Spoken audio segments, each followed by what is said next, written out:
Hey guys, Professor Bill, Comic Book University, and Totally Awesome Hulk issue number 20. All right, this is basically a duality, almost solo book. You basically have Amadeus Cho working with Lady Deathstrike, and they go and they infiltrate one of those churches, so-called churches, where they're checking out to see if this one kid is there. He's a part of the Reverend Stryker team. Meanwhile, Reverend Stryker actually went in onto the project itself, Weapon F, and he was like, dude, these things are taking too long to kill. It's like, yeah, well, they're slotted to kill a mutant of this level inside of 3 minutes, and they did it in half that time. It's like, yeah, but how long do you think he's going to last against the Hulk? We're dealing with whole new territory here. So the main professor, Alba, comes walking in, and like Jessica Alba, anyway, actually squashes the program, the entire Weapon F program, and says, okay, you guys are coming over to the Batch H program now. That's the one where they're working with the Hulks. So they're trying to get the adamantium to bond, and they're keeping the amygdala inside of the brain, cutting out the rest of the brain, but keeping the amygdala in so that it will always feel pain, and this will help to keep it always at a certain size. The problem is if it gets too mad, it seems like it's actually going to wind up melting out or crashing because it'll get bigger than what the adamantium is. See, the adamantium won't actually change shape or change size, but the bone structure actually will. So they've got to find some kind of a way to compensate for that.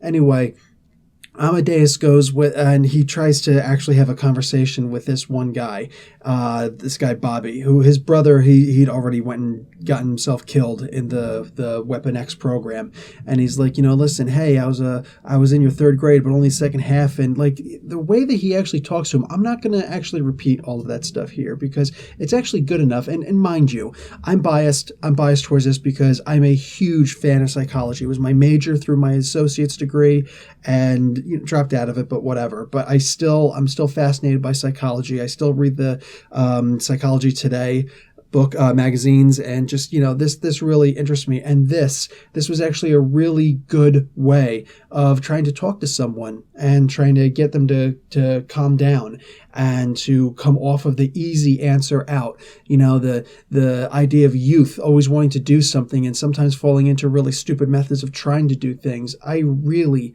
genuinely enjoyed how this conversation worked out. And all of a sudden, the entire conversation is interrupted, though, by one of these Hulks, one of these Batch H monsters coming out. And Totally Awesome Hulk, Amadeus, he's got to kind of go after this thing. Meanwhile, he's not doing such a great job. And over here, Lady Deathstrike is trying to kill this kid. So he's got to try and stop her also. Their interaction is great. And yeah, I'm going to give this comic an A. This was a very, very fun comic. I know that most people are not going to look at this comic as an A, and I understand that, but this is also me giving the grade. And again, the psychology in here and the interaction between him and Lady Deathstrike, guys, I'm going to go out on a limb right here and say that I would actually really enjoy seeing Lady Deathstrike actually staying in this comic after this Weapons of Mutant Destruction run is over. I actually want to see, after the storyline finishes, I want to see her meet up with him again. Maybe give it a couple issues, whatever, but I want to see her actually hang out with Amadeus again. I think it would be really cool to see these two actually date. I'm being a total dork right now, and whatever, I'm good with it. I actually think that they're, the opposites attract thing. I think that this would actually be a really good play. I think she's going to really soften up to him, and I think that, he's going to wind up developing a bit of a crush. I mean, she's a very experienced woman, and I don't necessarily mean in that regard, just she's used to killing people, all right? So she's got no confidence issues whatsoever, and I just think that it would actually be a really cool little matchup, and I would actually genuinely pay to see that. All right, guys, enough of that. Professor Bill, Comic Book University. Class dismissed.